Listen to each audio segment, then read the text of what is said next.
And we're live. Welcome back to the Loopcast. It's Tom, Erica, and Josh. The Loopcast brought to you by The Loop, every American Catholic's favorite newsletter. Good morning, everyone. I have a fantastic show prepared for you.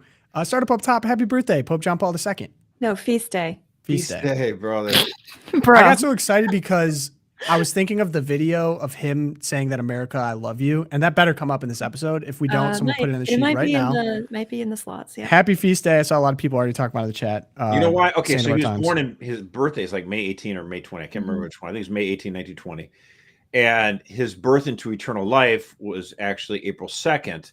But because that day, which is also my son's birthday, so frequently falls during either Holy Week or the first week of Easter, the church, in her wisdom, gave a different day for us to celebrate John Paul's feast so that we could celebrate it almost every year. Because if it was April 2, you get bumped so many times. You wouldn't be able to celebrate it. So October 22nd is the day in 1978 where he was either elected, I think he was elected or enthroned, I forget, but start his papacy. So thank you for those technicals. All I have to say, maybe the Pope with the most aura. Oh, totally. But he also benefited from, media at the time. There's probably some popes before photography that had a ton of aura, but in our lifetime, probably the Pope with the most aura, most cachet amongst the youths. I mean, he was There'll never be another theater. He knew what to do. Yeah, so awesome. But anyway, we have a fantastic show. I get to trap Josh in a room and talk to him about AI. I've been waiting to do this. I haven't had the good opportunity. Today is the day. 3 things happened. The Amazon Web Services crash we all experienced and somehow streamed through, which was awesome. Yeah. Sora 2, and then AI porn from Sam Altman. I'm not going to get explicit on that, but that's essentially where they're going. And that just made me think, what are we doing? Who asked for any of these things?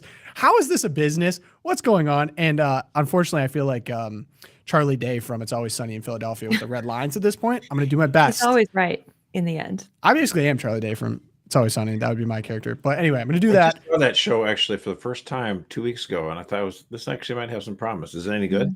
It is. What I would say about It's Always Sunny. Hit or miss. No, but it's actually funny. Like the comedy's made now are too safe, but it actually is funny. It's hit or miss. And I kind of get annoyed sometimes with how much yelling there is. It's like all at the same tone all the time. Oh, that wouldn't bother me. Yeah, right, exactly. You'd be totally fine. It's Always Sunny for you. That being said, we also get the Church of England split. I got Erica on that. And then a lot of talk about Obamacare, subsidies, and the cost increases of premiums coming up. I've had people email me about that. We just got a great article explaining that, and we just want to add a little bit more and cover a little bit more color for our audience. So looking forward to it. Thank you guys for joining. If you want to help us out just up top, go ahead and leave a review over at Apple Podcasts and Spotify, and subscribe on YouTube. Growing by the day. It's really awesome. That Shroud interview is doing really well. If you want to check it out, that was a good one. I have another one coming this Friday with Seamus from Freedom Tunes. He has a great new project. We talked about South Park, we talked about The Simpsons, and we talked about Twisted Fates, his new series coming up that he is in the process of creating. So it's super fun. Just get ready for that one. So before we get into it, the reason we do today's show, Ave Maria Mutual Funds, Loopcast sponsor for today. Now more than ever, Catholics want to align their investments with their moral beliefs, and a great way to do that is by investing in the pro-life, pro-family mutual funds from Ave Maria.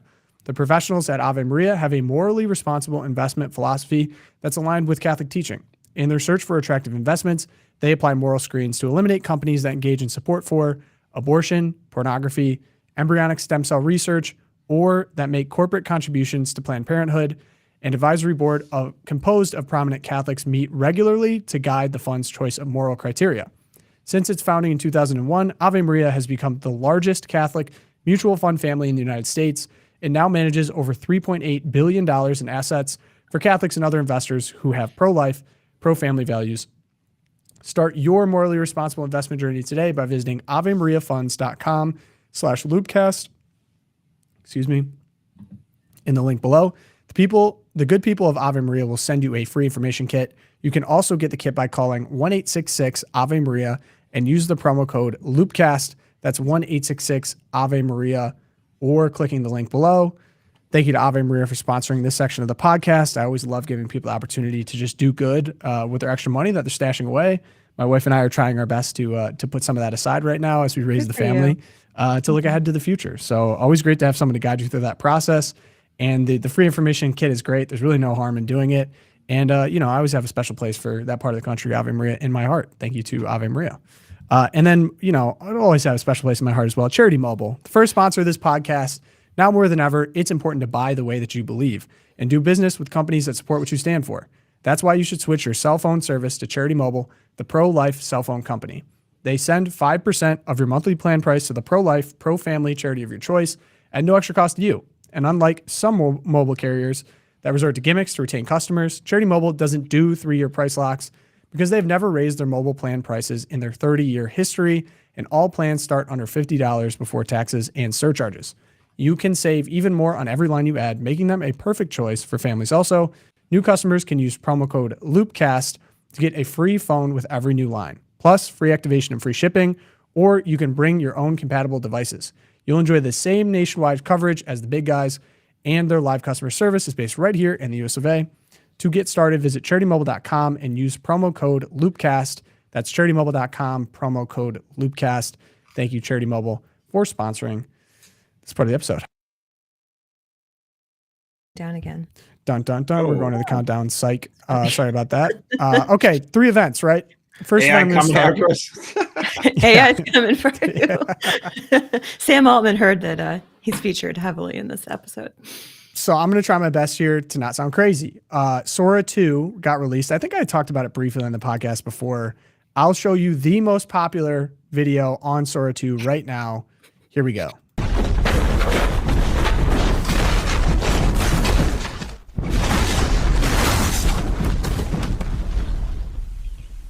I mean, what? It's like an 800-pound house cat roaming or breaking everything in the house. Yeah. Thanks for the description for the audio listeners. The most advanced technology in human history, and this is what we come up with. This video alone probably cost the energy equivalent to like heat a home for a day or something like that. First question: who asked for this? I didn't ask for this. What's the business purpose for this? I don't know. That's number one. So let me understand this correctly. Yeah. You're telling me that there is a new video technology and people are watching cat videos. Oh. Isn't that like kind of what YouTube started? What was like the 4th video posted to YouTube was a cat video? I mean, Yep. Yeah, actually true. You know what? The more things change, the more things stay the same, Josh. Yeah. Great observation.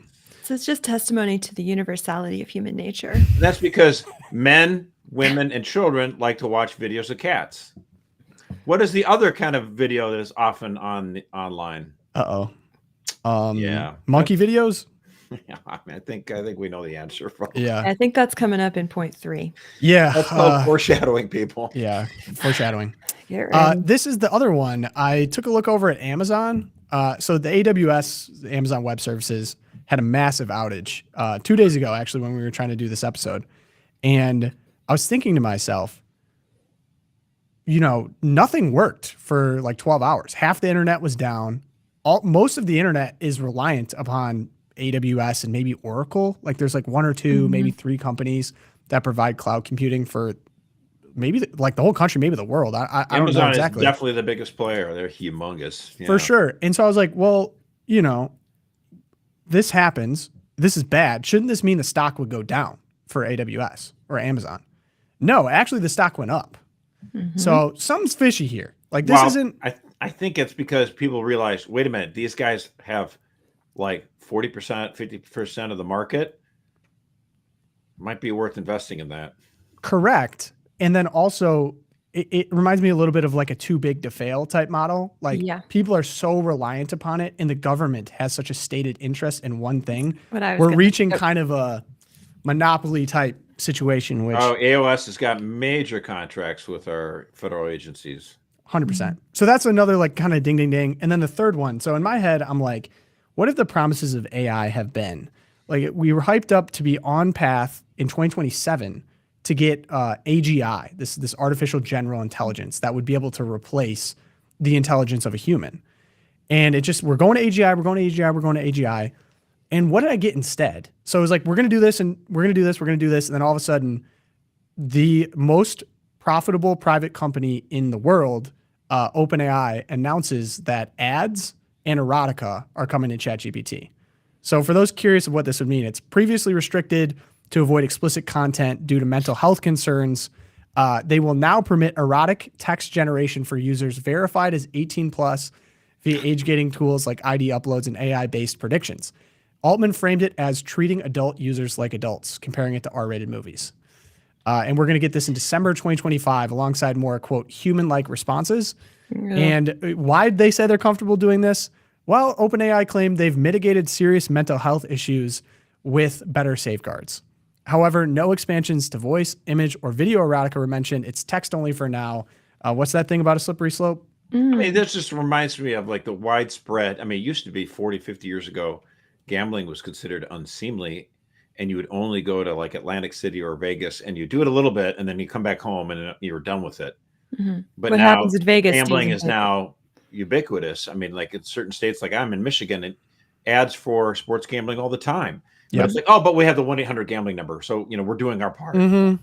Like, no, Problem sorry, solved. it's not enough. Josh, but you're not even getting at the most insidious part. The gambling companies know that most of their profit comes from like the people that bet the house, that bet their mortgage, like the top high rollers, and they remove safeguards and actually give them concierges and they knew about it. I think they were exposed for it and sued over it because they were taking advantage of people with legit addictions that were betting way more money than they actually had. So that's why, properly understood, our governments would recognize vices, smoking marijuana, gambling, pornography, or whatever, and understand that it hits different. Okay. So like pornography lights up a certain part of your brain, like, and these guys know what they're doing to keep people enthralled and for that dopamine hit, just like Instagram and Facebook knows how to use the algorithms to keep you addicted to this stuff. And it's like, it's increasingly hard, but we need to be able to push away from it. We need to be able to say no phones in schools and get your kids off the tablets and stuff like that. These things are very powerful, and we're not really equipped to it. What's going to happen is, whether it's AI, whether it's pornography or gambling or marijuana, I just have a feeling it's going to get a whole lot worse for 10, 15 years before people start snapping out of this. But hopefully it won't be too late. Josh revealing that he's not a libertarian in 2 minutes or less. Yeah. So I was like, okay, no one asked these things. These are kind of bizarre responses. It probed me to dig a little bit deeper. And I've seen a lot of different experts talk about this idea that we're in a bubble. A bubble potentially, I saw estimates as to like 17 times bigger than the financial crisis or the .com bubble. I wasn't really alive for the .com bubble. I think I was 2. If that. And then for the financial crisis, like really all I took away from that was like half my friends' parents got divorced and we were just playing video games in the other room type thing. That's like a common joke, but it actually was real. Like I did know people whose parents like really went through it. And so that's why I'm glad to have you two here as a little bit more of you lived through it, you had that experience. I was like, okay, what are the key characteristics to kind of sort my research of a bubble? And so we have overvaluation, prices detached from earnings, speculative frenzy, investors buy based on future potential, or FOMO. And there's also a new wrinkle to this one in that we have a lot of private investors now. So because the private investors are dumping money in, they don't have to report it in the same way that like a large scale public investment would have. So it's potentially even bigger than we think, because with the rise of private credit, we don't know actually how much money is involved here. All we do know is the public stuff, which is really large. Overinvestment, hype and media amplification, and eventual pop, a trigger, failed projects, regulatory shifts, cause a sharp decline. So, I mean, now that it's not inherently to me scary, that part, and I'll tell you why. So with a lot of things on the internet, you kind of need a monopoly to sort of make it work. So Facebook is probably the easiest example. Network effects? I'm sorry? Like network effects? Network effects, yeah. I mean, in other words, Facebook comes along and it's a unique way of being able to link up with a lot of people who are your coworkers, classmates, people you knew from high school, people in your same hometown. And it's sort of like your gathering, your network or whatever. Mm-hmm. And there had been many different attempts to try to create, this is another Facebook. It's better than Facebook. It's like a conservative Facebook or a Catholic Facebook. And none of them ever really ended up doing anything because they didn't have the critical mass number of people needed to be able to make it work.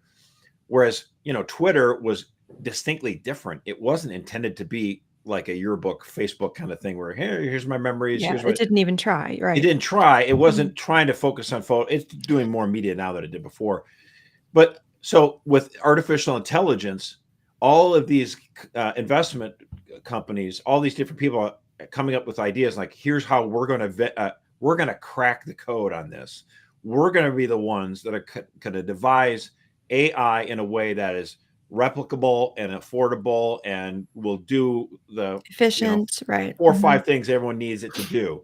And if you get to that part where you corner the market and you become the first one to market with the real, perfect AI kind of thing, perfect in a sense, then you're just going to get a ton of money, ton of contracts. So that's what they're all kind of going for. So in other words, all these people, and so when people are doing the private investments, private versus public, and I know you understand this distinction, but so other people understand what we're getting at. We're not talking about government necessarily when we say public. What we're saying is a lot of companies that have stocks, they have to disclose what, a lot of stuff because to the SEC, for trading. And this is what we're dealing with. This is what we're, you have to show your books.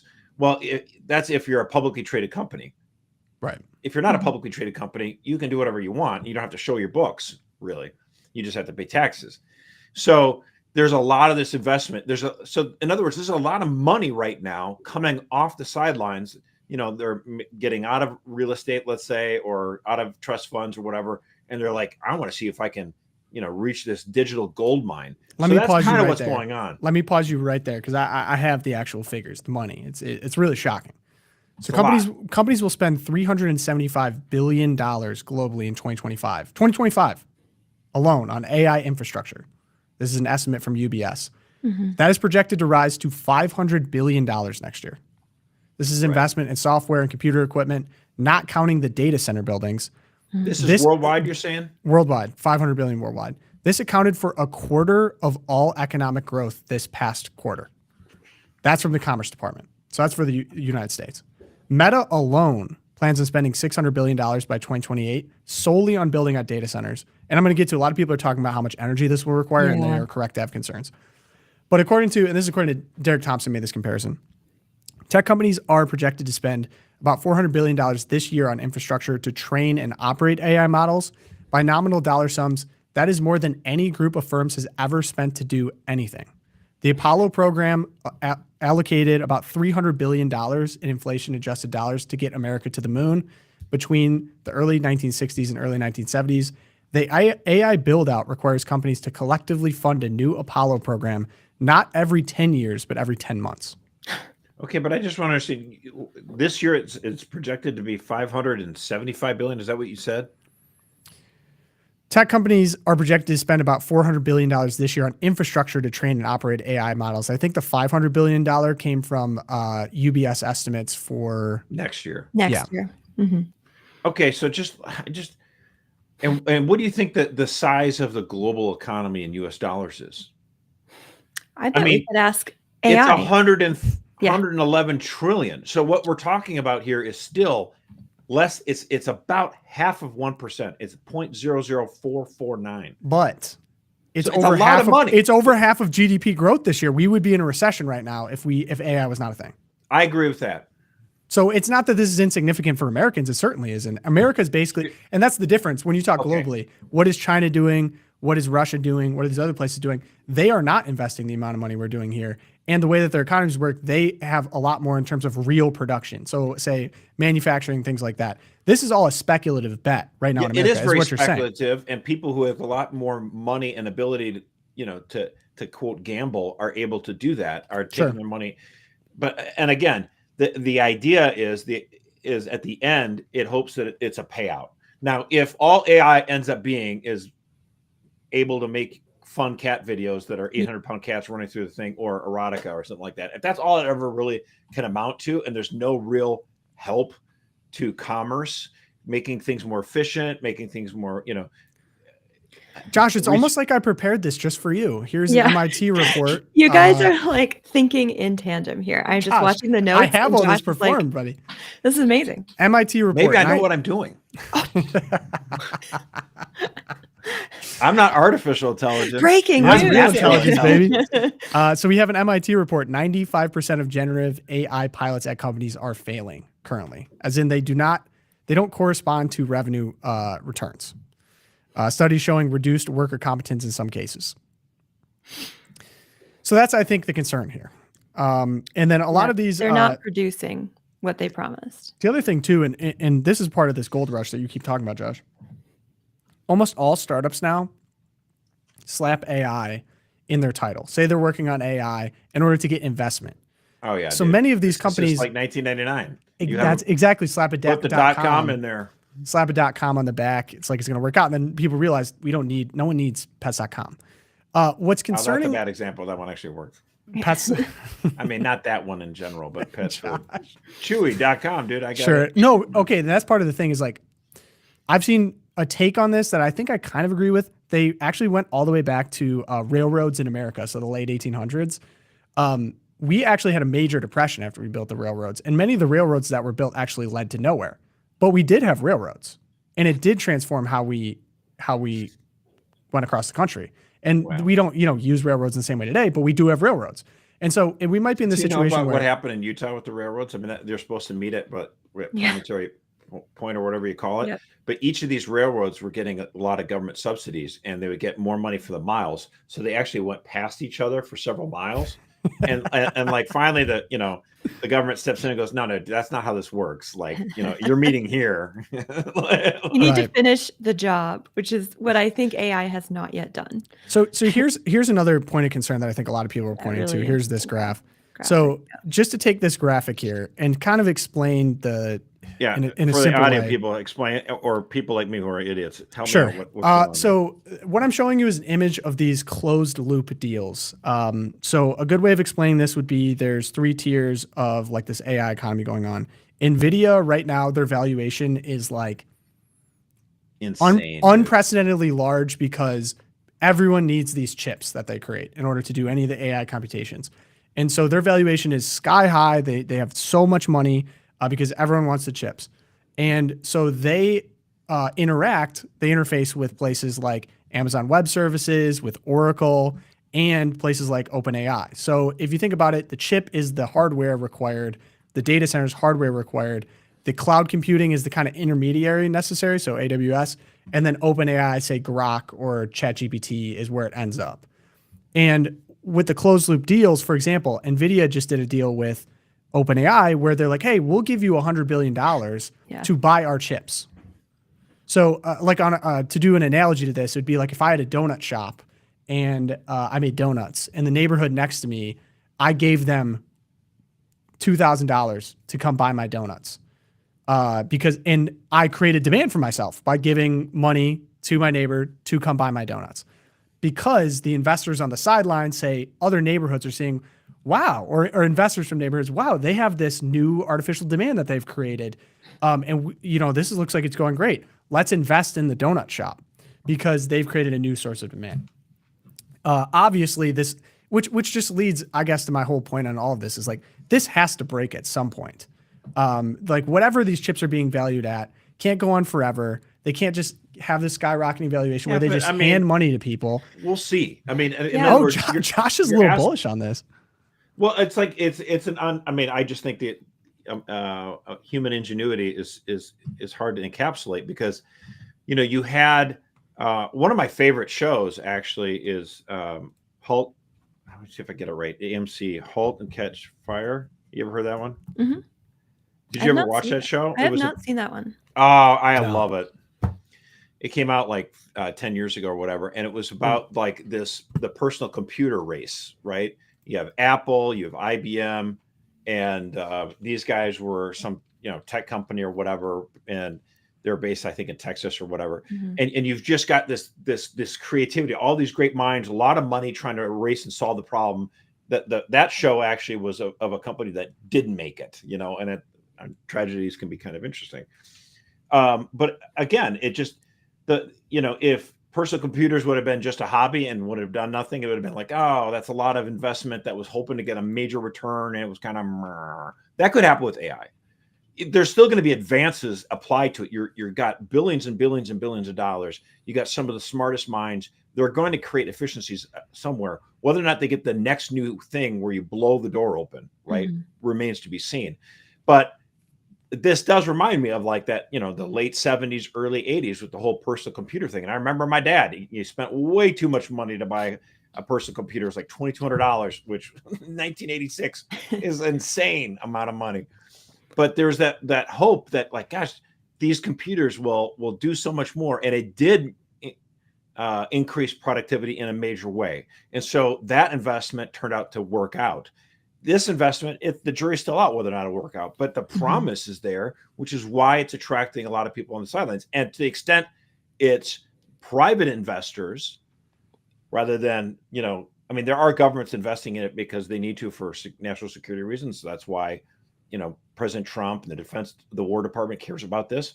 But for the most part, it's different than the railroads because the railroads was big time government investment because it had helped. So you don't think the government's investing in AI right now? Not as much as what your example of the railroads is. I think we had a lot more subsidies for that, I would actually say. And that was because railroads had proven so successful for the North during the Civil War that it's like, well, let's just keep investing in this and they keep investing in this. What President Trump is doing is trying to, strike that deal with Australia for rare earth metals so that we can counter China. So we're not relying on them so we can advance for AI. He is invested in AI, of course, with the War Department, and we need to be on this stuff with NASA as well. I mean, there's a lot of intrigue, a lot of information on here.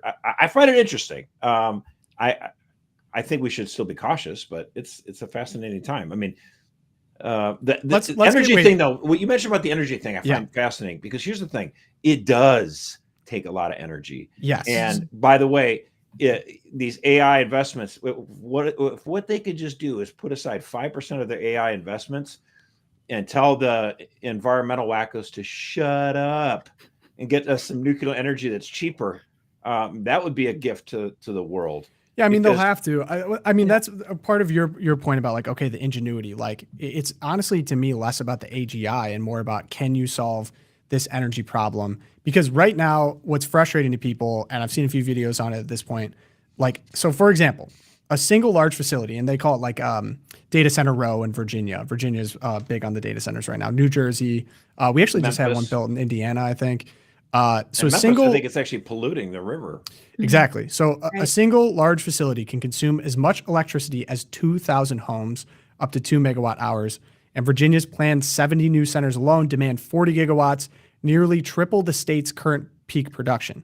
The surge is exacerbating blackouts in places like South Africa and driving up national electricity use in Ireland to over 20% from data centers. So the thing is the utilities pass on the burden to consumers. So leading electricity bills spiking as much as 267% in high activity areas like parts of Virginia and New Jersey. In 2024, residents in 7 U.S. states faced $4.3 billion in extra transmission costs.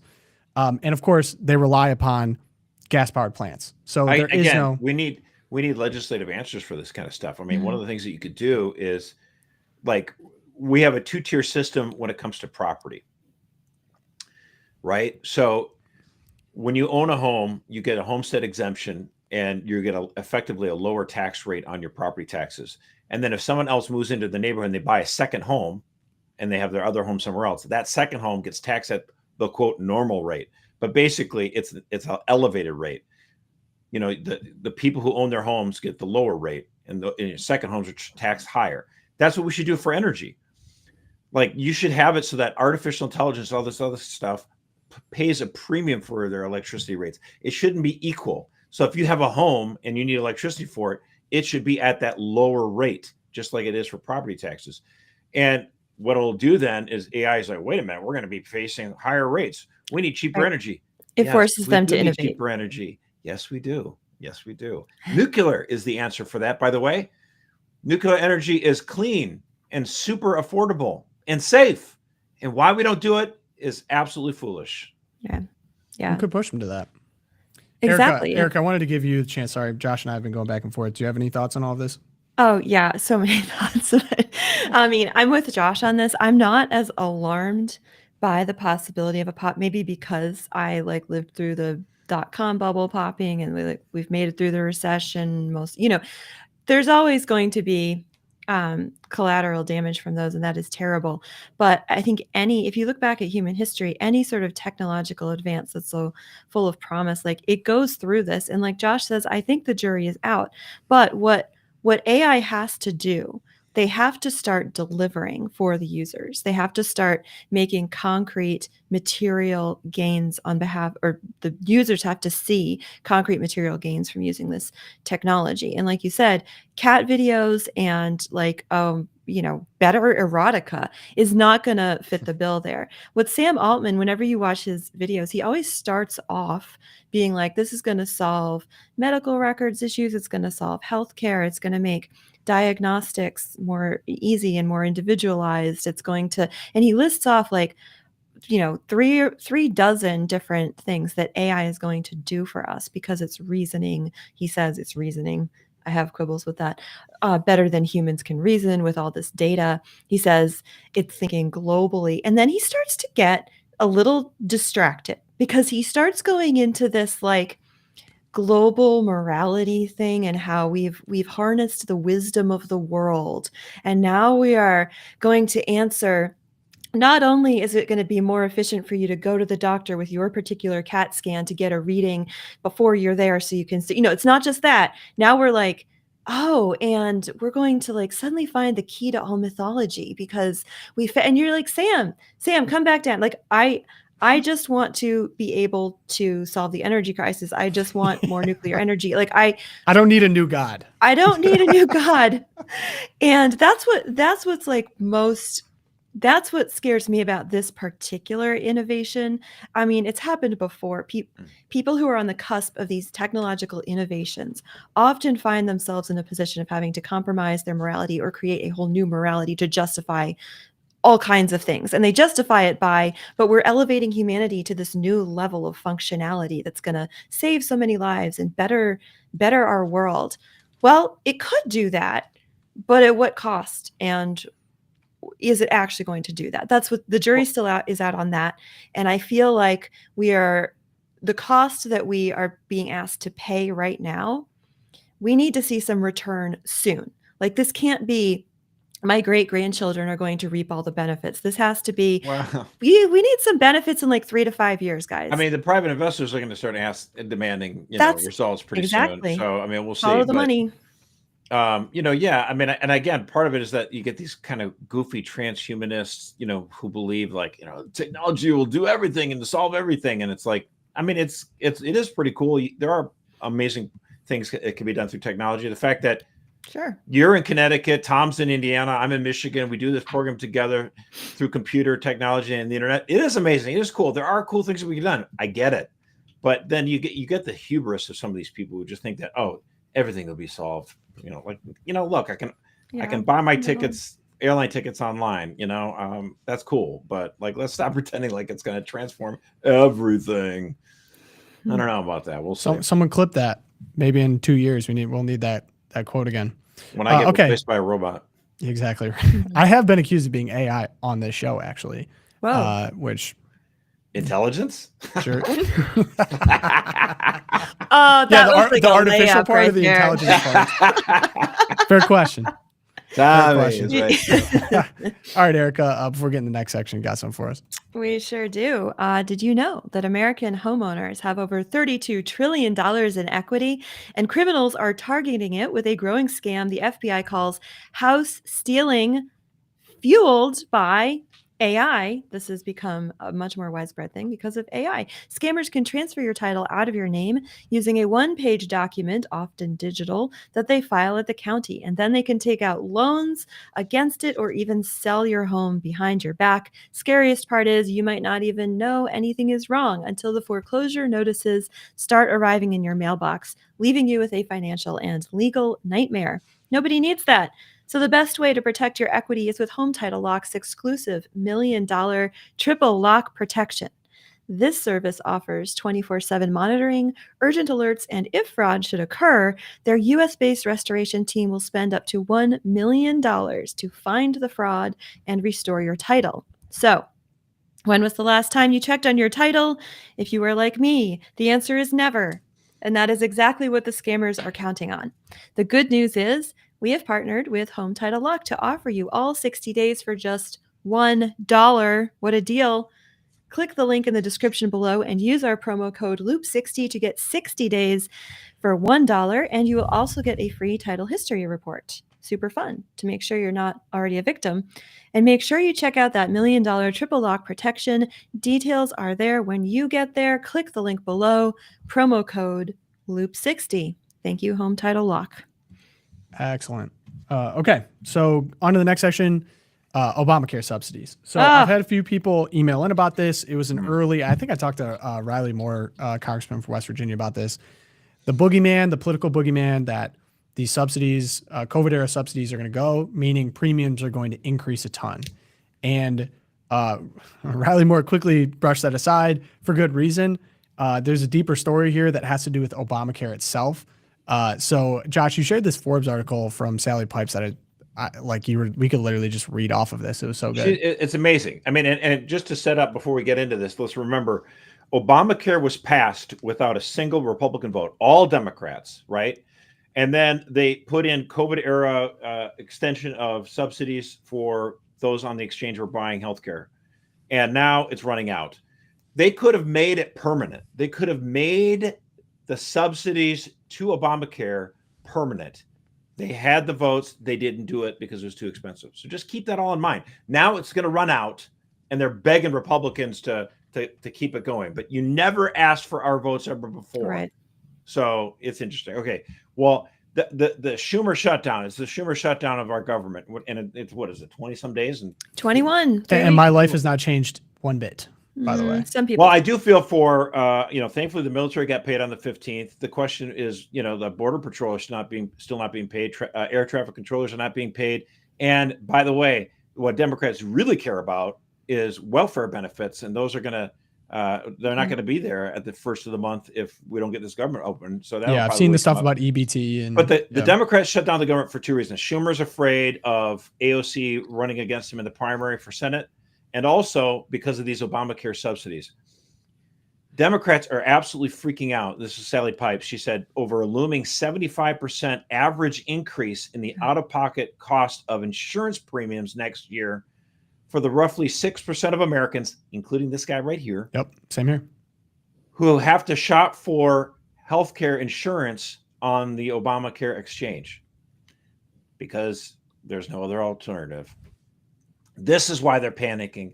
This is why they're freaking out. This is why they shut down the government, because they want to make the Republicans like, let's just keep a continuing resolution, keep the government funding at the same rates. But Democrats are like, no, that's not enough. We want extensions of these healthcare, they call them tax credits, but they're actually not. Don't give me that. They're subsidies. They're direct subsidies from the taxpayer. They're all expected to expire at the end of the year. But what's noteworthy is pretty soon people are going to be going on to healthcare.gov, looking on the exchange and looking at the prices. Right. But because there's no premiums starting next year, people are getting massive sticker shock. And it's even funny. Senator Amy Klobuchar posted this poor couple. Oh, it's so sad. They retired early and now they're not going to get this massive subsidy anymore. I'm like, dude, you're able to retire in your 50s and you're complaining about that taxpayers aren't right. That was a dumb political move, but this is a serious issue, though. It is a serious issue. Healthcare is becoming unaffordable for people that shop in the marketplace because it's the only option. Me and you, Josh, like this is going to. I remember talking to somebody about this, and he goes, "Oh, that because we were talking about a gentleman who's about 15 years older than me, but he wasn't old enough to get Medicare."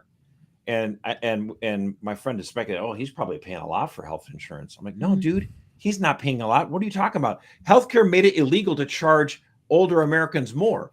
So you, Tom, are having to pay just as much. You're in your 20s. You're having to pay just as much as someone in their late 50s. Yeah, this is insane. What happened with Obamacare? As soon as it went into effect, healthcare insurance companies to offer premiums. First of all, they made it illegal. They made it illegal to offer catastrophic healthcare plan. If you want a plan, it's like, hey, look, I want a bare bones plan. I don't want to cover everything. I'll pay what I need to for the doctor. But if something happens and my appendix explodes and I'm out like a ton, I need healthcare to make sure I'm not, suddenly getting $100,000. Which for young, healthy Americans makes so much sense. I mean, that's what Todd and I had. This makes a lot of sense for a lot of people. Barack Obama and the Democrats made that illegal. They wanted. they made it so that every single health insurance premium had to cover lots of different things. Well, you know why? We had our big religious objection to the Obama healthcare, the contraception mandate, which made you got to pay for sterilizations, you got to pay for abortion pills, you got to pay for. We had a moral problem with that, but there's an additional economic problem. Every time you saddle all of these plans, you say if you want to sell health insurance, it's got to cover all of this stuff.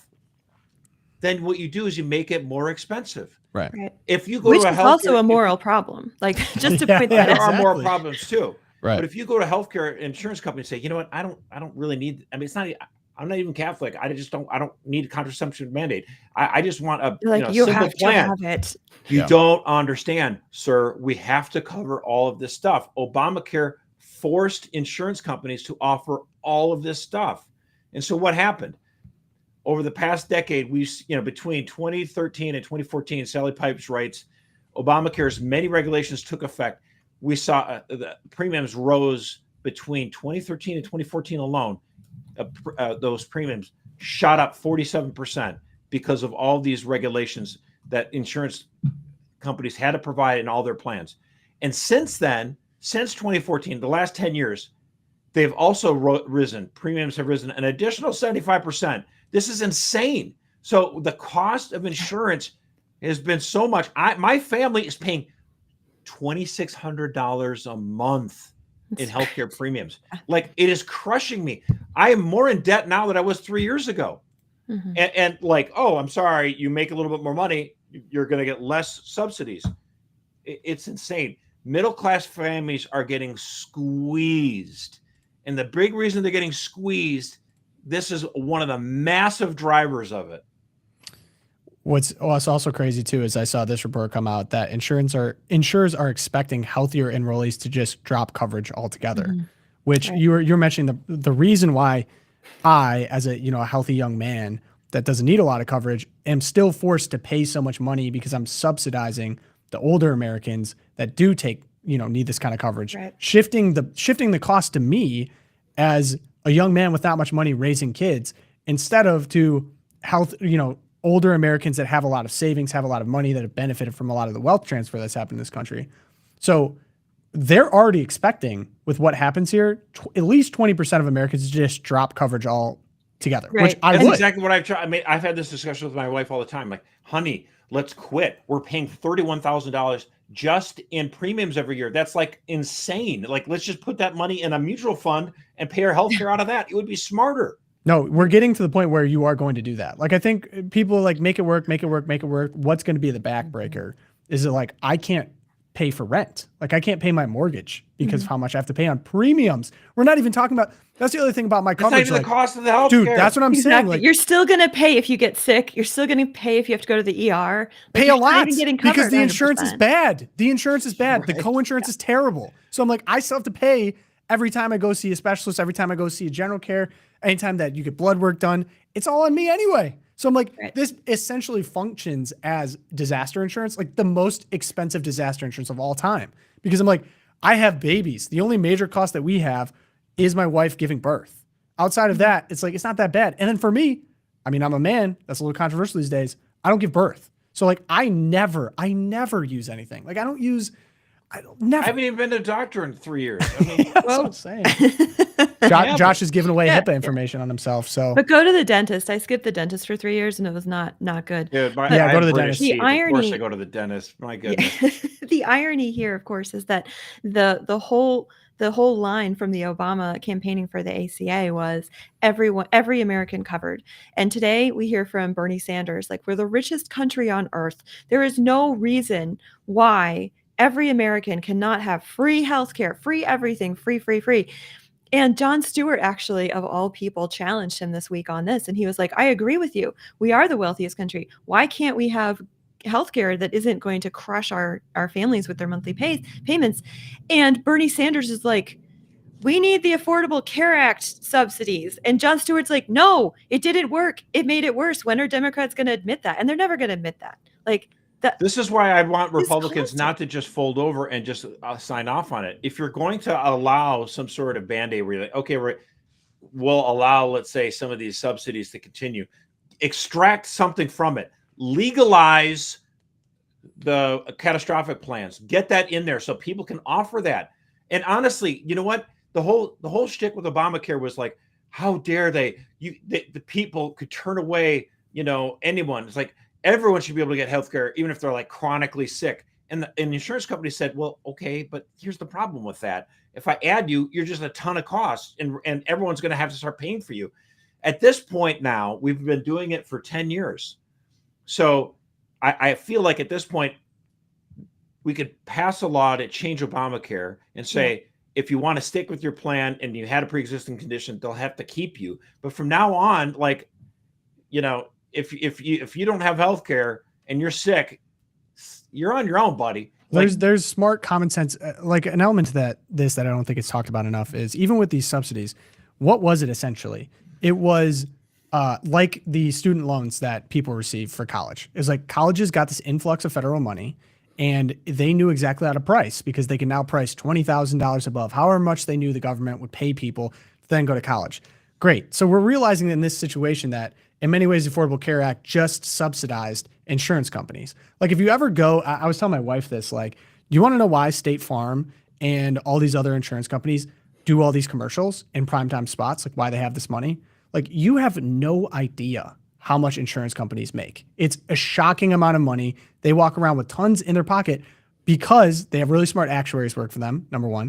And then number two, the way that the at least medical insurance, I can't speak to everything else, medical insurance, how it works, these insurance middlemen are just insane administrative bureaucrats that just get money from the government and can just layer that on top of everything else. They make up charges. Like they can say that this little utensil is worth as much money as we want. It doesn't even correspond. It's the same stuff. $5,000 hammer. Yes, exactly. $5,000 hammer. It's the same situation, but it's in the private sector. And the reason why this is never going to go away is because I can go without a college education. There are certain procedures that I would not be able to live without. If something, you can't not have a hospital to give a baby. So we're in such a quagmire right now that could be solved with smart changes. We need more and more families to be able to do the kind of cost saving analysis on this stuff. And part of the problem is, I hate to say this, ladies get so nervous and they need the security blanket of insurance. And that's why like I'm driving myself crazy. Like we're spending $31,000 a year on insurance premiums. But it's like, but we're safe. We're covered with insurance. It's like, we need. Are you alluding to the great feminization by any chance? Yeah, exactly. But it would be, like we need to try to create, a little bit more. In other words, Tom is very much on the money here with this analysis that healthcare is sort of like college education. It's like so obviously considered a universal good that all we think about is more. And we never think about like, let's make sure it's affordable. Like that is, oh, how dare you? You want kids to not get an education. You want people to go sick and die. No, I want things to be affordable. I mean, this is insane. And so one of the things that Obamacare made by making it unaffordable, the Unaffordable Care Act, is saying that every insurance program in the country had to offer every bell and whistle practically. So therefore, it's like saying, well, you can buy a car, but it has to be able to go from 0 to 60 in 3 seconds. Yeah. And it has to be ultra safe. And it has to be able to all these things. It has to have, a premium. The more regulations you tack onto it, the more you're going to drive the cost up. And so someone comes along and goes, I just want a really affordable car. Sorry, you make it illegal. Right. But insurance also enjoys basically being a cartel right now because they can decide how much they want to charge. They can decide what gets covered and what doesn't get covered. And they're even doing things like with like health shares are popping up now. So like Solidarity Health Share, like there's options for you. The problem is a lot of times hospitals and insurers are getting kind of hip to this. Hospitals are like, well, you have to pay all that up front. So like if you want to get a surgery, I need all the cash up front instead of what health shares do is they give it to you behind the scenes. They actively get to discriminate against other forms of trying to pay for healthcare because they enjoy this cartel status. So really, until someone actually gets the cojones to go after insurance companies and the cartels, nothing's going to change. Well, and like if you look at that, dude, we talked about this.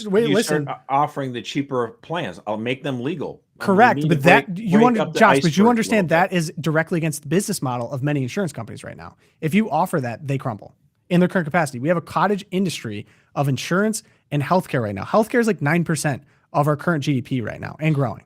It's becoming a major part of the economy. I'm just the saying reason that it's able to until is they were because made of this illegal, tons of insurance companies offered affordable, cheap, catastrophic coverage. I would love to see that again, but they won't do it. It's against the law. They can't do it. I think there needs to be a law made to make them do it because it's against their interests right now. They make more money off of the status quo.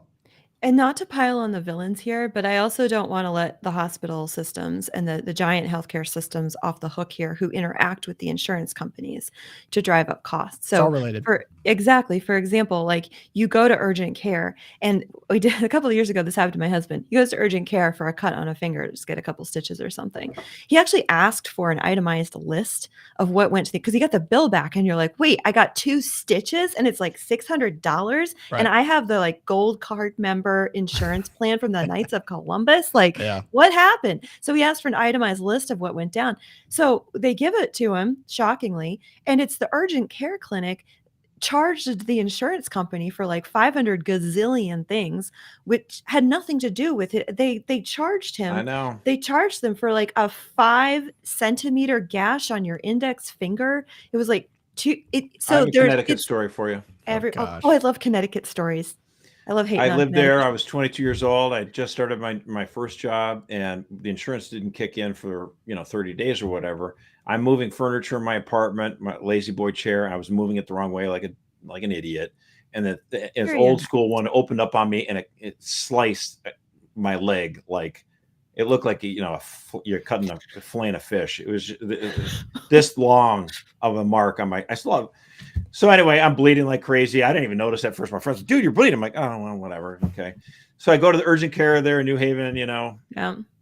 And as I'm going there, I'm drinking from the water fountain, and I stand up, and of course I hit my head on the TV that was hanging above, and so I didn't even notice that. I'm blood dripping down my head. I'm like, oh my gosh. And everyone was like in there. You could tell like 70% of the people there just had sniffles. They weren't real deal. And so like when the doctor came out, everyone was like, you go first, you go next. So I get in there. Out of here. I'm talking to the doctor. She's like, okay, all right, well, we'll just do stitches or whatever. I'm like, well, how much is that going to cost me?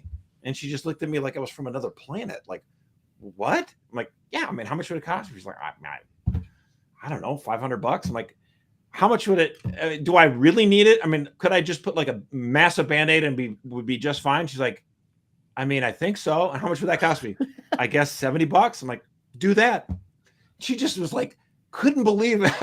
Yeah. Well, you know what? It's my money we're talking about here. I don't have insurance just yet, and that we don't have that kind of mentality. Like, do I really need this? Everyone's like, oh, someone else is paying for it.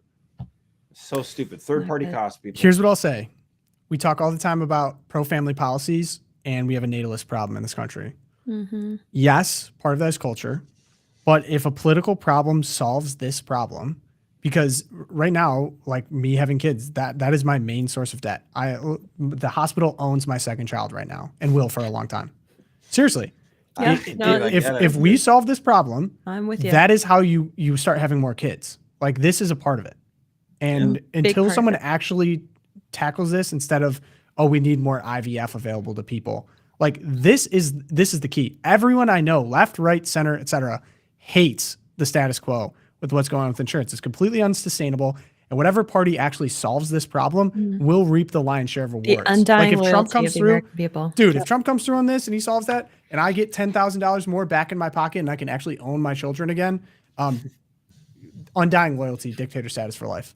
And I think people on the left would do the same thing. They're like, dude, I don't care. Like I got all this money again. It's yes, kings, solved, so. Yes, crowns. Of course, I think the left did that intentionally. I think Obamacare was designed to fail so that they could replace it with socialized medicine. Yeah, with an NHS. Bernie Sanders said as much on Jon Stewart. Sure, yeah, solve the problem. I don't care who does it. Okay, good news now, Erica. Good news. John Paul II.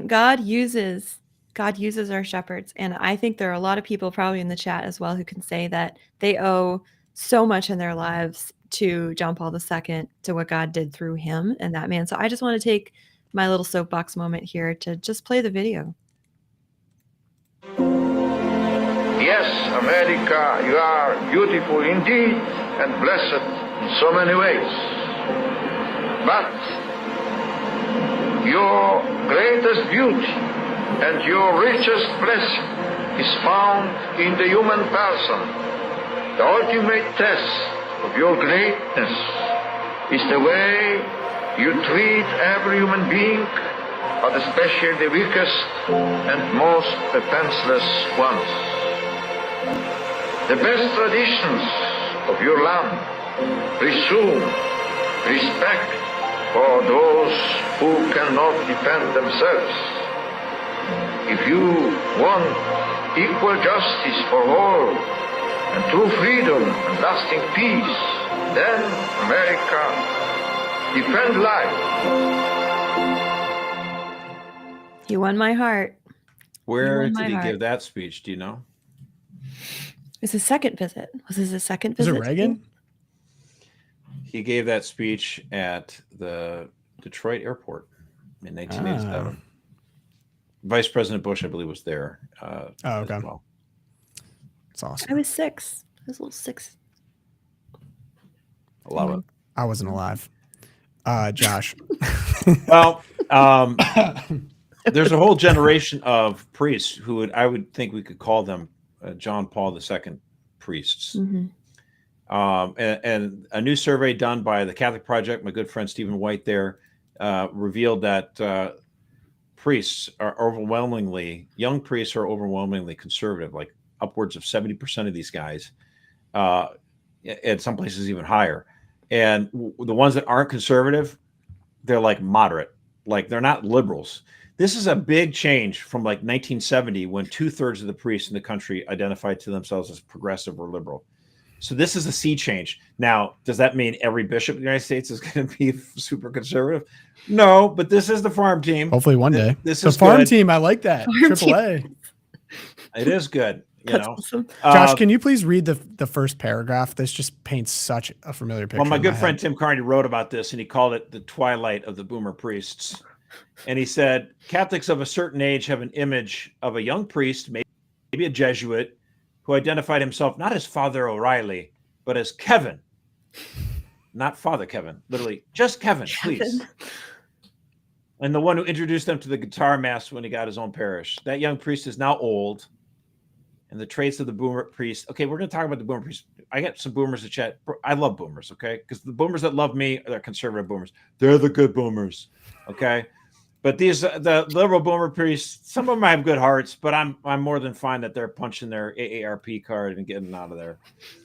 These boomer priests were politically active, politically liberal, and unconstrained by strict ideas or any ideas really about liturgy and tradition.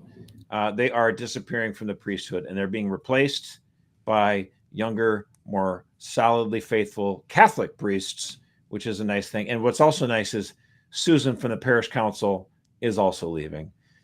You know, we're just, you know, the diocesan staff and parish staff across the country are just becoming like normal instead of like these boomer ladies were just. It's so funny you say all this, Josh, because like I was so young. I do have some memories of that stereotype when I was really young. And I just juxtapose that. I was at St. Joseph's Shrine in Detroit last weekend and shooting a wedding. And someone who attended the wedding was an Abbe. So he was like a brother with the Institute of Christ the King. And he didn't look much older than me, maybe a few years older than me. And, you know, traditional robes, super Orthodox. You go there and you're just like, this is my picture of young priests now. I actually don't have the same, you know, conception of like young priests back in the day. I'm around them, right? Like these guys are my age. I know them. I see them like new priests around me. That it's just, yeah, I can anecdotally say the assessment is correct. I just don't see the, hey, call me by my first name anymore. It's like, I'm wearing a collar. I'm a priest, you know, you can call me. I mean, the first thing you started noticing was that some of these more conservative priests would wear the full cassock instead of, just like around the house, they're wearing the black cassock. It's just like, okay, this is cool. Yeah. I like this. Oh, yeah. Oh, the St. Michael hymnal. All right. Very good. You know, very subtle, very subtle. Future is bright. All right. I'll rip mine. Gosh, I want to talk about this the whole show. I get to talk about my favorite things today, or maybe my least favorite. The reason is my good news. So news headline comes out, Walmart pauses job offers to candidates needing H1-B visas. Now, the reason this is good news is because the H1-B visa program is the most corrupt, loophole-laden, like pillaging of America's economic structures of all time, in my opinion. It's disgusting. The problem is not Americans. It's not that we inherently are less intelligent or don't have the capability to learn. It's that we are being taken advantage of by foreign countries and businesses that want cheap, controllable labor and would prefer not to actually train Americans properly. That's what's going on. There's no job. The reason the H-1B visa program started was by Bush, of course, who sold us out in many different ways. One of the chief among them being economically, where he needed people that were smarter in technology because we didn't have it here in America. Fine. You can make that argument at the time. Why is this a Walmart? good news section? What's going on? This is great news because Walmart paused it. The reason he paused it is because Trump is delivering on one of his pillars of America First, in which he's requiring H-1B visas, companies that want to do it, to pay $100,000 fee in order to have one. That's $100,000 per H-1B visa that they acquire. And so, of course, what would that mean based on what Walmart was doing before? That's in the billions of dollars. You're going to have to train American, buddy. That's all I have to say. That's an executive order you signed. Thank you, President Trump. Now, I can't believe this wasn't, I didn't even see this. This wasn't national news, but Walmart got in trouble very recently because a Walmart vice president was getting $30K kickbacks in order to preferentially hire H-1B employees around the world. He actually got fired for it. So there was CapEx source contractors were fired following this global tech vice president. He had orchestrated an elaborate kickback operation. $30K flowed from contracting agencies seeking preferential treatment in Walmart's vast technology ecosystem. The Walmart incident arrives amid a broader reckoning within the tech staffing industry. Tata Consultancy Services terminated 16 employees and blacklisted 6 staffing vendors following a comprehensive bribery investigation in 2023. So India dominates the current H-1B program, taking up more than 70% of recipients in recent years. China is the second largest, comprising about 12% of recipients. And I'm not even a guy that's like, I'm not going to get to the race of any of this. I actually don't fault India or China or anyone else for what they're doing. I fault my own country. I fault my own representatives. I fault the businesses that operate here because they're selling out Americans. I would try to take advantage of this too if I was from another place. Oh, yeah. Because and it shouldn't have to be just President Trump. Why isn't Congress, moving forward legislation on this? Like, come on. No, and to get to the depths of the betrayal here, so the U.S. Chamber of Commerce last week filed a lawsuit against the Trump administration, saying the fee will make it, quote, cost prohibitive for U.S. employers to use the H-1B program. That's the idea, guys. Ding, ding, ding. Oh my gosh. It's almost like this is exactly what I want. The group argued in complaint that if implemented, the fee would harm American businesses, forcing them to either increase their labor costs or hire fewer highly skilled employees. It's almost like this is exactly what I wanted and what is best for Americans. Yeah, and I love This how they is what frame I it. voted for. They're like, they're going to increase their labor costs. That means because they're hiring Americans and they're actually paying a just wage to people because American workers demand it instead of getting slave or discounted labor from India. Like, this is all good. These are all good things. Libertarian, we are not. No, this is like the way that it should be working. And you're right, Josh. This should be legislated by the elected representatives of the American people. But because Congress has just abdicated their responsibility in this area, the president has to come in and use his power and executive orders and the fourth branch of government, which is, yes, come on, Congress, like right the ship here. This is Yes. And it frustrates when people, so I think quite obviously in the case of Walmart and major companies like this is abuse.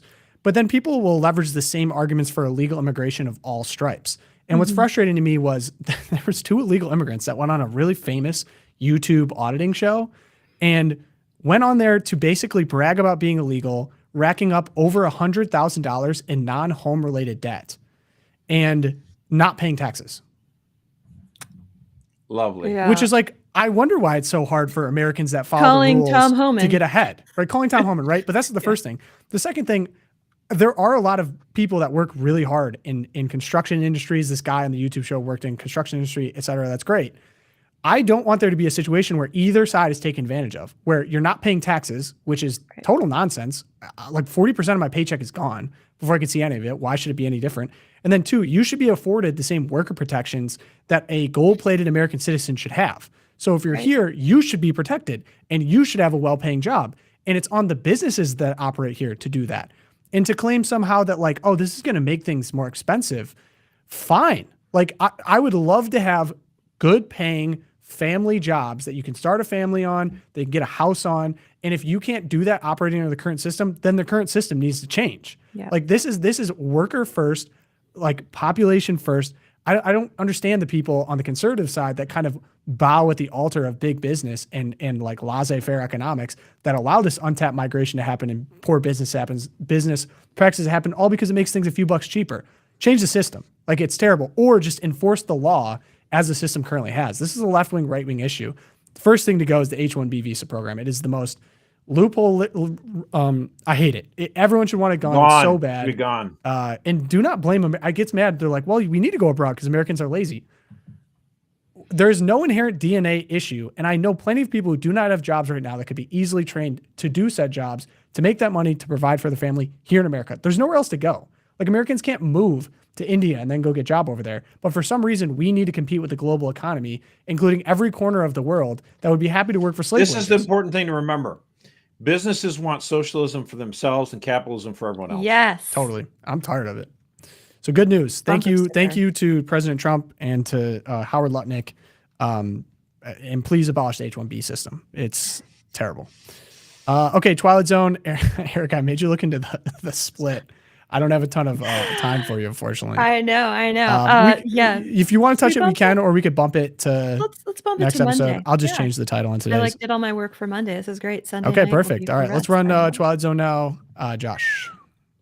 Well, hey, Wall Street Journal put out this thing. Democratic donors sit on sidelines as party schism persists. The Republican National Committee has $86 million in cash reserves to start October, compared to $12 million for its Democratic counterpart. The Wall Street Journal also noted that the Democratic National Committee reached out to big donors to host a fundraiser in the San Francisco area to be headlined by former Vice President Kamala Harris. Most of the donors rejected the request, according to several people familiar with the conversations. Upon receiving the invitation, one replied with a profanity-laced rejection. Others said they didn't want to give to the party until it produced substantive plans to win elections. Those who declined told the National Party they had commitments and couldn't make it work. Really, so, Josh, really makes you think about the USAID program. Well, I mean, Harry Enton is the guy on CNN who does these videos explaining all these things. And he had done several videos saying the Democrats are actually running into a problem for next year. They should be expected to win. The party out of power, out of the White House, usually picks up a lot of seats in the midterm elections. And honestly, in my adult lifetime, it's only been twice where it hasn't been the case. And that was after 9/11. And also in 1998, when Republicans overplayed their hand and thought they didn't have to run on any ideas, they could just say, look, Clinton, we impeached this guy because he had sex in the White House. It's terrible. You should vote for us. And American people were like, yeah, I'm not really liking that, but you got to give me something more to vote on. I think the Democrats might get this third time. It might be the third time that this happens where they suffer a setback. They should. I'm not saying that I want them to win, okay? But just by historical parallels, you look at all this stuff, they've out of power. They don't hold the House. They don't hold the Senate. The Republicans have such a tight control over both those houses. And you would expect just kind of a revert to mean that Democrats would take the House back. Maybe not the Senate. Maybe it's a little bit further out of the reach. But the problem is, if all this money is sitting on the sidelines, all these big Democratic donors are like, I don't know, look what's going on.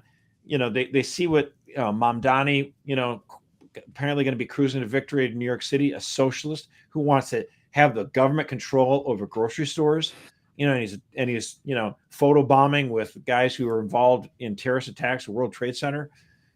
Democrats like, and then of course, I like to say what Nick Friday said in Virginia. He's a delegate. I don't know if he's still in power. He's a delegate there. He goes, or no, actually Scott Jennings, I should say, said it so well. Why can how can I trust a party that will allow boys to be in girls' locker room? You get that, something so obvious and so fundamental wrong. Why would I trust you on any other issue? And I think this is the problem that a lot of voters are starting to recognize. Even big donors who are socially very liberal, and they're like, something's going on here. Well, Josh, if I could hop you, Erica, I think this kind of segues in the future of the Democrats here. So, Josh, someone is gunning for your job as the headline writer, your dream job as headline writer. So for the New York Post, so I actually do have a New York Post headline for you. It is the rising star of the Democrat Party right now. Headline: Democratic Maine Senate candidate Graham Planter admits he got a Nazi-linked tattoo while, quote, very inebriated. Okay, wait. I want to make sure I understand this correctly. Yep. This is a Democratic candidate for the for the U.S. Senate race in Maine. Yep. He's the guy that's supported by Bernie Sanders, and he has a tattoo of what on his? It's a Nazi tattoo, skull and crossbones. A Nazi tattoo. Yep. Wow. And the headline that Logan Dobson suggested: if the Post cover tomorrow isn't Maine Kampf, I'm going to be so sad. Oh, Logan, that's a good one. We'll play. You know, I got to say, I was playing a little coy there. I did hear about this story beforehand, but what's funny is to see a lot of progressive left people who like this guy's politics and he wants another Bernie type person in the Senate. They're like, oh, come on. They're trying to make all these excuses. I got some for you, Josh. And I'm like, wait a minute now. Weren't you guys freaking out? Wait, Josh, wait. This is my trial. He has another one. Don't worry. All right, conservative commentators. Not to overstate it, but this is a crucial moment for the Democratic Party. If they decide that normal people with some small skeletons in their closet or inked on their chest are not welcome, they are finished because they've tried the other way and it didn't work. So here is maybe my favorite response on a tweet in a long time ever. You wanted Republicans to burn some kids at the stake for dumb group chat like 3 minutes ago. Right. Well, and let's not forget Mary Catherine Ham. On top of that, the hammer. I love her. An SS tattoo on your chest that you allegedly got while drunk and didn't know what it was, but also told people you knew what it was and chose not to get covered up for 20 years doesn't seem like that small of a skeleton. It's a Home Depot 22-foot Halloween special skeleton. A skeleton, if you will. I love hammer time. He also had some Reddit posts back in like 2013, 2014 about the use of political violence being acceptable, which seems to be another problem keep popping up with Democrats. I don't know what really they've been on lately. So yeah, I don't know if this guy is it in Maine. I think you're missing the one part though. Tell me about it, Josh. Don't you remember during the debate over the cabinet, Trump's cabinet, and all the different people who are up for secretary of all the different cabinet posts? Yeah, they just yanked him. What was the big freak out? Pete Hegseth had a Christian tattoo on his body. I mean, I don't know. I come from the kind of place where a Christian tattoo on your body is okay and a Nazi one is not. I don't know. If you want to defend one and attack the other, that's kind of interesting. So for Bernie bros, Nazi tattoo's okay, but not a Christian tattoo. Got it. Yep. Okay. All right. So that's my update to yours, Josh. Erica, I had an update to your Twilight Zone as well. I've been busy. Oh, nice. So as you mentioned, there was a historic heist of jewels of an inestimable worth. I believe the French crown jewels at the Louvre. And we didn't even really mention this, but the Louvre security chief, Dominique Buffin, and the museum's first female security head, was hired last September by the museum's first female director, have been accused of being a diversity hire. And you can't make it up. You can't make it up. And then unfortunately, I found the story. There's a little bit more has come out. It looks like the guards did confront the people, but then they were threatened with power tools. So the thieves took the 9 pieces from the 2 glass display cases anyway and got out of there. I mean, unless it's a staple gun, it's not really going to be a deterrent. Maybe it was. I don't know. So the great feminization theory continues to prove. Yeah, I'm working on it, guys. I'm working on a deep script on the great feminization theory, which is that wokeism is identical. The rise of wokeism is identical, correlated, caused by the gender parity in the workplace that we had. More than 50% of women, and now more than 50% of women in many of our industries and institutions. And I'm like, guys, I have issues with this. I have XYZ, but then a story like this drops. Yeah. And it just does not help my thesis. Like, if you remember, not to continue to pile on to this. No, you're going to. It brought me back to the Secret Service failure that basically almost resulted in Trump's assassination after appointing its first female director in history, that is the Secret Service, and then lowered the standards to recruit more women. I think I have technically Secret Service agents are supposed to shield the person with their bodies. The endless replays of the event show a large gap in the human shield around Trump, dangerously exposing his head and torso. The agent at that position in the protective ring was a woman, so much shorter than Trump and other agents. She was physically unable to protect him. You're piling on now. The agent's inappropriate stature drew attention to the goal declared by the female director of Secret Service, Kimberly Cheadle, to have 30% of its members be women. To attain this quota, the service had lowered fitness standards for women, but the lowering of standards guarantees that the best possible agents will not be selected. Cheadle had subjected her agency's vital mission of protecting the president and others to what she saw as a higher priority of giving more jobs to women. I mean, I just feel like for the last 30, 40 years, certainly in K-12 education, but in popular culture, movies, TV shows, polite conversation in the suburbs, it's just this operating assumption that women are obviously better than men in every way, apparently. And I think we can push back at this. Dude, I wouldn't say that. Oh, that's been the dominant, but it's the dominant left-wing view that's been promulgated in our society. The Disney today. message, the Disney princess message. Yes, of course. Like girl boss, she can do everything. Like, and men are dumb idiots. We see that in culture everywhere. And then, lo and behold, you get a flat tire, and suddenly you're the biggest, 50s housewife ever. Oh, can you help rescue me? Like, maybe men are not worthless. Maybe you should be a little bit more. Nothing makes feminists go right to the kitchen more than the threat of World War III. Let me tell you. And so, is there a more apt event to describe the decline of the West more than lowering standards, putting women in a position where they probably are not going to succeed? I don't know why they're not offended. Heirloom things that will never be replaced again, stolen in broad daylight with power tools. I'm going to explain all of this, guys. Okay. I know, but Thursday. like, why would you be like, if standards have to be lowered for me to be able to compete, I don't want to do it. And we'd be like, oh, Josh, we're going to have Olympic races for the 1,000 meters. Like, I'd pay to see so Josh do that. By the way, like, you know what? Maybe I shouldn't be running if that's the standards that you're doing. Bonus content for champions. I need footage of Josh running at 1,000-yard dash. Maybe we could all race. We could do okay. I think we need to move on before this gets too crazy. Yeah. Erica, what do you have? Okay, I'm going to go with the low-hanging fruit here. So this week, construction has begun on the grand presidential ballroom over the east wing of the White House. And of course, in order to renovate and build on an historic building, you have to tear some stuff down. And so we got images of the construction crews outside the White House, and let's just say Twitter blew its top. Well, leftist Twitter blew its top, and Bluesky, though, I don't even know what's going on over there. I didn't even want to see it. And here's one of the lines: "The destruction of America and everything that makes America great continues." Image of the East Wing being torn down. This is truly a sad day for America. And then we get from Hillary Clinton. Can we pull up Hillary? Yep. Come on, Hills. Hillary Clinton, White House begins demolishing East Wing facade to build Trump's ballroom. It's not his house. It's your house. And he's destroying it. I mean, coming from a Clinton. The irony is staining it. Erica, can I make a niche point here? Please. So she turned off comments on this. Yes, she did. Because I tried to comment. Except for people that she follows. And so we only have one person that was able to comment that she follows. It's Dr. DNR Vets for American with a trans flag.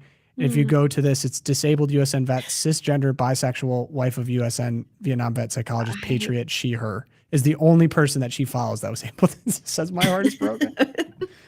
My heart is broken. Sorry, but I love the response that, this is just, they're trying to wage the image war on the master of the image war, who is Donald Trump. That's you true. think of him frying up the French fries, driving the garbage truck. The man is the master of the image. And sure, we have to tear it down. It doesn't look great. You're like, oh, this is terrible. The White House is coming down.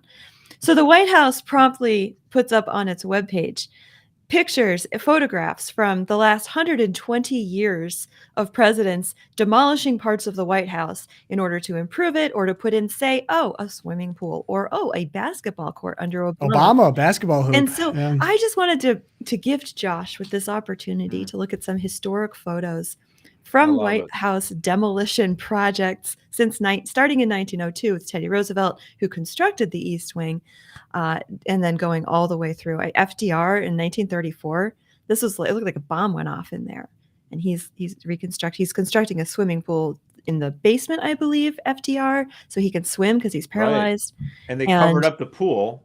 And what did they put above the pool? Was it the bowling alley from Nixon? No, it's the press room. So all the reporters come in.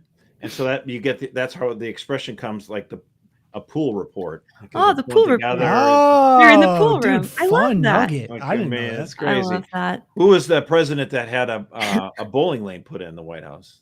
I believe it was it Nixon? Oh, yes, it was. Yeah, was Nixon, yeah. Your favorite, your faves. Yeah. Well, and then the Fords, the Fords actually they did an outdoor swimming pool, I believe. So they actually dug up all these historic gardens to put in the pool. And that's been since restored. This was just.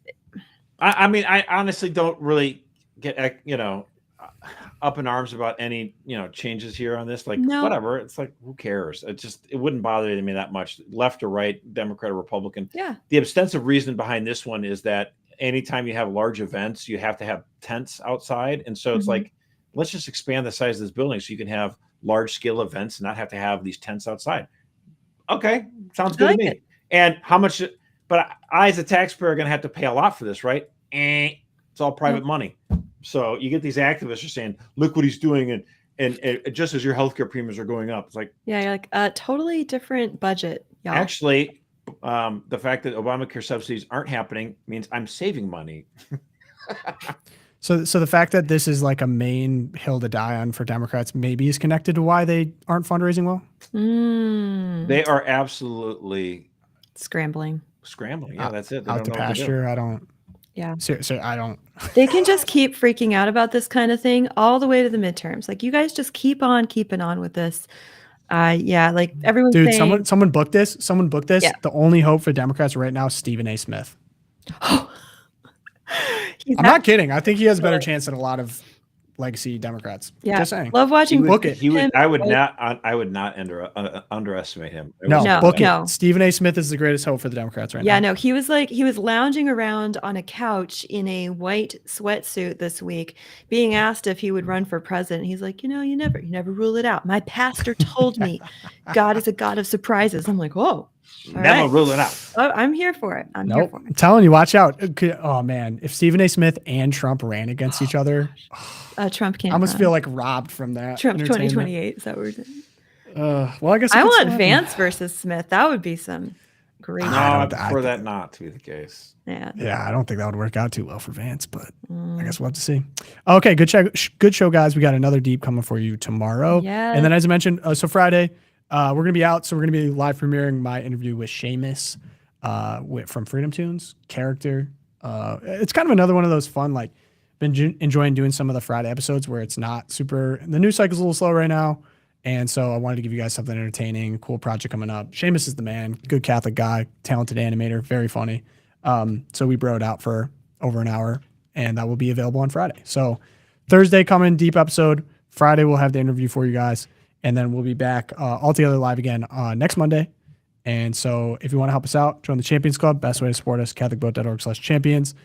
Leave a review, Apple Podcasts and Spotify. Before we get out of here, we have, of course, a prayer for the intercession of St. John Paul II. Yes. We're going to hit that, and then I'll leave you guys for another After Good Show on to a Good Wednesday. In the Father, Son, Holy Spirit. Amen. O Blessed Trinity, we thank you for having graced the Church with St. John Paul II, and for allowing the tenderness of your fatherly care, the glory of the cross of Christ, and the splendor of the Spirit of love to shine through him. Trusting fully in your infinite mercy and in the maternal intercession of Mary, he has given us a living image of Jesus, the Good Shepherd. He has shown us that holiness is a necessary measure of ordinary Christian life and is the way of achieving eternal communion with you. Grant us, by his intercession, and according to your will, the graces we implore through Christ our Lord. Amen. Pope John Paul II, St. Thomas More, St. Fidelis, Our Lady of Guadalupe, pray